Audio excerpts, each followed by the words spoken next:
Greetings, pilgrims. Welcome to another episode of the Polygon Pilgrimage. And today I'm going to share with you something that I'm working on inside of Unreal Engine 4 here. I'm helping a friend of mine create a game, and this is sort of a side-scroller-ish, but it's 3D.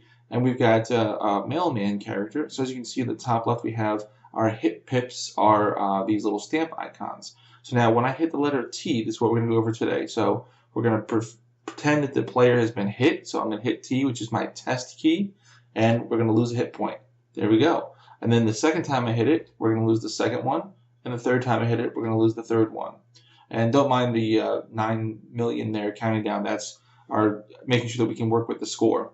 So anyway, so we have the 3 hit pips, hard to say, and they fall away whenever we get hit. So we're going to go over how do we create that animation. And I'm going to share with you some more practical icons. I made some heart icons for you guys today, couple different varieties, and I'm going to show you how that works out, okay? So first thing you need to do is create a widget UI. So if you just right click, and then we're going to say user interface widget blueprint, and you're going to name it something. And again, since this is a mailman, I named it mail UI. So if we take a look up here at mail UI, you see our 3 stamp icons here and the score up there. So the score is a text, and these stamps are images. Now the images are brought over, and you'll notice that they're all exactly the same size. These happen to be 96 by 96. Then their position is what changes, and we're actually going to be creating some animations here, one for each one, to animate them falling away. All right, so let's start with stamp number 1, which is the first pip that you lose when you get hit. So we lose our pips from right to left, okay? So what I did with this, I have to select this so you'll see it the way it normally is. I put it in place as to where I wanted it to be. Then I came down here and said plus on the animation, and I named it. I named it hit 1 for stamp 1, or hit 1 for pip 1. Okay, so we named that hit 1, and then I'm going to go ahead and start adding these animation keyframes into here. And the way this works, it's really nice and simple, is you simply move this bar to where you want a change to occur. And then over here, you can affect all of these operations. Anything with this little, it almost looks like a bucket on its kind of quarter side with a little plus. This is what adds a keyframe. So if you'd like to follow along, here's how I did this. The initial starting point for this is 255 on the X and 88 on the Y, and that's where he begins. So then I set a keyframe automatically for his, we're only dealing with the Y. He bounces up and down, straight up and down. He doesn't move left and right. So I clicked this and created a position key right here to say, this is where you start. Now I'm going to move over to 0.05 on my keyframe. And here we start to make some changes. As you can see, he kind of goes up in the air just a little bit. So this goes up to 80 on the Y, and I hit another key. Then I go over here to 0.15, and I'm going to bring him down to 112. So he's kind of bouncing this little bit. You know, this kind of bounce and then fall off the shelf kind of idea. And I'm going to hit a pip there, okay? Then we're going to come over here to 0.30 and another one at 88 again. So he's back where he should be. And I put another keyframe there. Then I'm going to go a little bit further, 0.35. This is where he really jumps up because he's going to fall off the kind of invisible shelf that he's sitting on. So that is a Y position of 50 and hit a pip. Now you'll notice there's also another little keyframe underneath of these. So let's go back to the beginning, and here, this is a keyframe for our color and opacity. So if we scroll down here, under color and opacity, the alpha channel is what we're working with. So if you hit a keyframe right here at the beginning, then come here and hit another keyframe, and make sure they're both at 1. That means that it will not change at all in this area, which is good, that's what we want. But now we want it to change from here to the end. So we're going to set 2 keyframes, one for position and one for the alpha. So we're going to go all the way to the end, which is 0.75. And you'll notice here, my alpha has now gone transparent here because it's at 0. And you can see the numbers change there. So all the way at 0.75, let's set our alpha to 0. So just type 0, enter, click to set a keyframe. And we're also going to come up here and change our Y position. I changed mine to 235 and then hit the keyframe. And what that means is now as he bounces up and falls away, he fades out at the same time. Okay? Excellent. So that's all there is to the animations for these guys.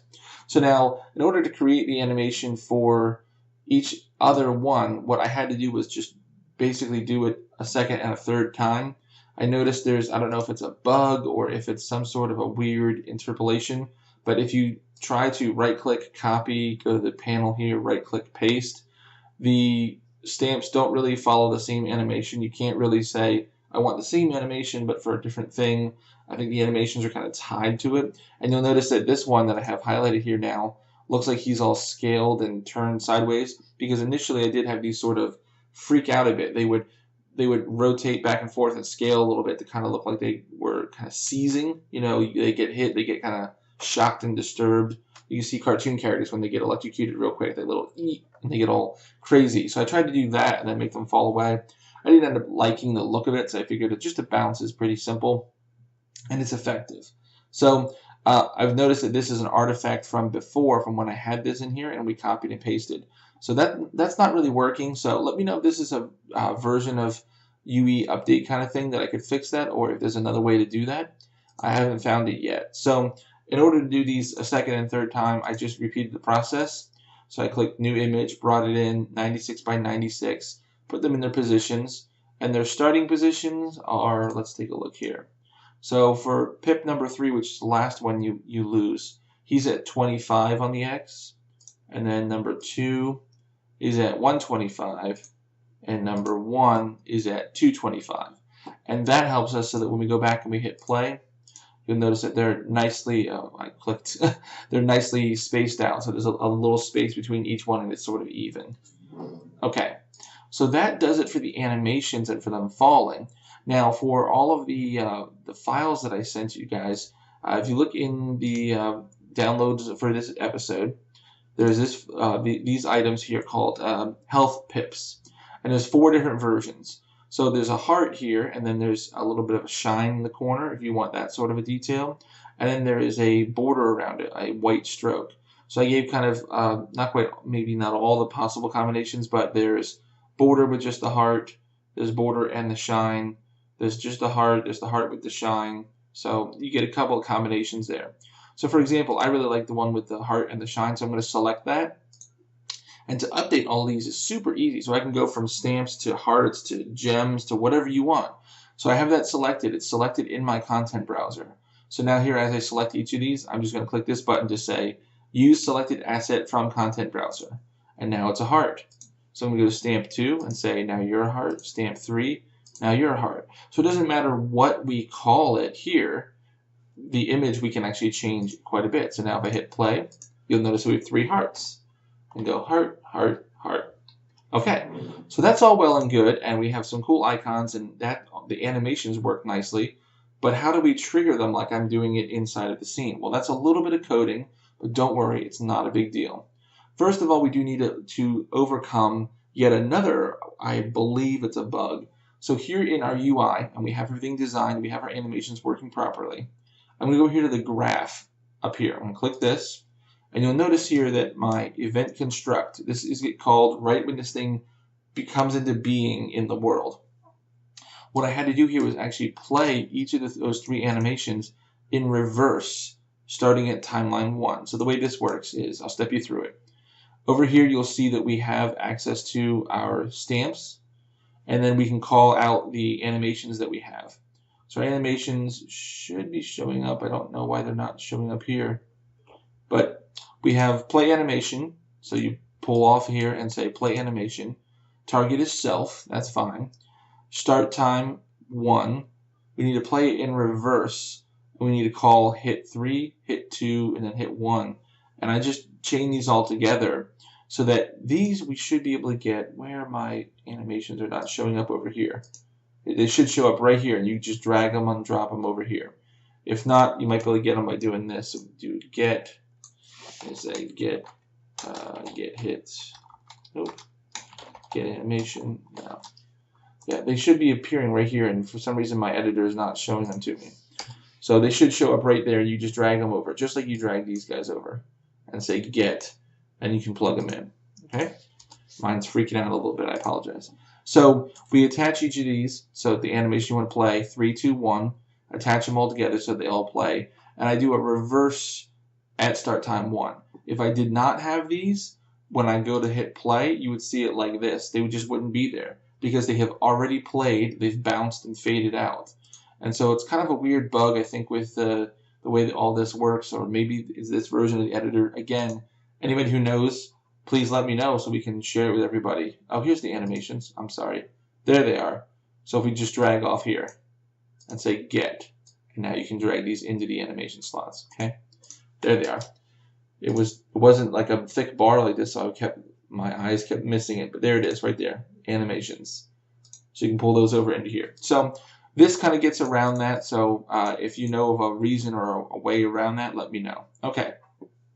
So with that all complete, let's figure out how we can get, so all that works nicely and we have the animations not playing automatically, but we still need code behind it. So right now I've got it into the level blueprint, so I'm going to open that up here. And this is the 3 sections that I have so far. So this first part here, you need this as well. On event begin play, I'm going to create a copy or an instantiation of my widget, which is the mail UI. And then I'm going to assign that to a variable and call it UI. That's important. And I'm going to add it to the viewport. Okay? That makes it show up so we can see it. This right here is me testing with the score. Essentially what's happening here is I have the score is from the UI. I find the text score. And I'm going to set that text to, the value I'm setting it to is a variable I have, which is my score that I'm going to handle in the game. Right now I just set it to 9,999,000. And I'm going to subtract 1 from that every tick. And then I'm going to turn that text into an integer, or turn that integer into a text rather, and then apply that to here so that the actual text object on the screen is text, it's not a number. So I have to handle numbers in the background and then convert it into text and put it under the screen. So that's just kind of making sure we could get a hold of that, and I was showing this as a very simple example.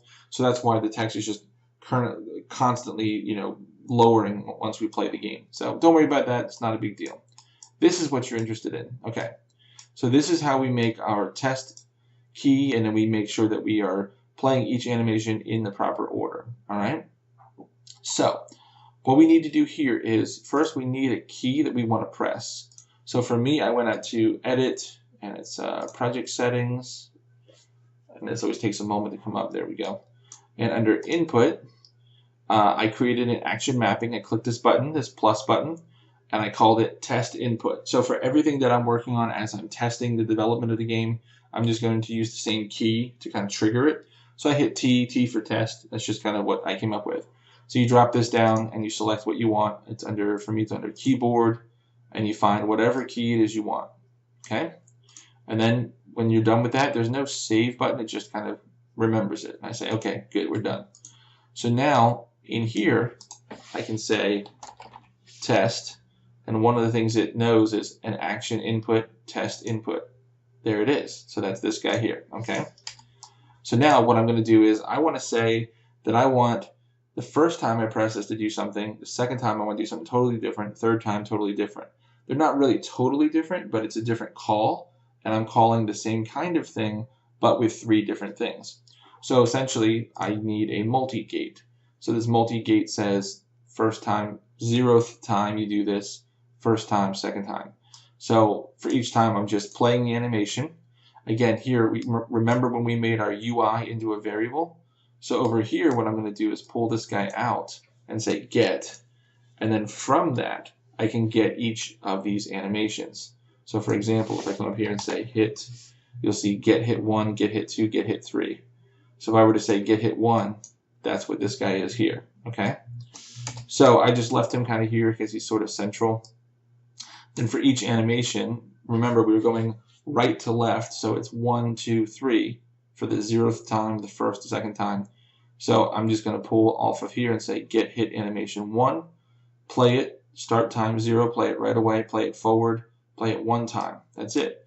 So that's all, that's the end of the chain. That's all we're doing the first time we hit that key. Then the second time, then the third time. And I just put these all together. So there you go. That's what that looks like. So that's very simple. And here I'll zoom in a bit so you guys can see all the text to make sure as far as I can go in. So that's our action mapping to a multi-gate. The multi-gate is playing each animation, and we're getting those animations from our UI variable that we saved. And with that in place, compiled and saved. Now when we go and play, every time I hit the T key for the first 3 times, the animation plays forwards once and we're done. Now if I hit it any additional times, notice nothing happens because there's nothing been mapped to that. So it's just going to do nothing. So then what you would do, of course, is set the game up so that if you get hit 3 times, then we would play the animation and then trigger, an end game result, and we would figure out how to do that. So that you could do that off of here. So we could say, print, and let's call this game over. Okay. So now if we compile, now this would go to a function, something like this. We would call more code. This is just for example purposes right here for you guys. So if we compile and run now, you hit 1, 2, and now when I hit the third one, I'll wait for that to go away. It says game over right there underneath the numbers. So that proves that that's where you would click off to say this is the end condition. And this whole thing would be encapsulated and called, in the game. So we have any condition where the player gets hit, we would call this. So instead of this guy, it would be, the result of a function feeding into this and saying, hey, this is the 0th time you're doing this, or this is the first time. I think there's a way, yeah, you can say start at index, whatever. So I could tell it start at this index and call this thing. So there we go. So that's how we do that with the code. So we did the code here to make it work. We have our UI being put on the screen. We have our UI here with our animated icons here that bounce up and down. We're handling a little bit of a bug here to make sure that our animations don't play before we want them to. And then we have some custom icons here. I'll show you again. We have 4 of them here. So there's just a heart by itself, a heart with what I call a shine, that little shine in the corner. We have the heart by itself with a white stroke, and we have the heart with the stroke with the shine. So there you go. We've got all 4 of those for you guys. I will include these as well as the Photoshop file in the downloadable. So then if you have Photoshop, you can crack it open and you can make the heart a different color. It is a white heart that now has a color and a multiply applied. So you can change the color to anything you like. And you can also change the color of the stroke if you like, or you can get rid of it entirely. Whatever you want, it's all for you. So that will all be in the download, so you guys can make your own icons here. I'm excited to see what you guys make. Maybe some little gems, or I was thinking about doing a heart and then have it actually be multiple pieces that are all together. And then when you hit the hit icon, they would scale down a little bit together and then scale up and then all move outward from each other, like the little heart would explode, like a little psh, like it's breaking. So maybe you had something that was crystalline. That would be a cool effect. So there's all kinds of possibilities, but I hope you guys enjoy and make use of these. And let me know if you have any questions as always, guys. So until next time, keep practicing, get better, and I'll see you next time as the pilgrimage continues.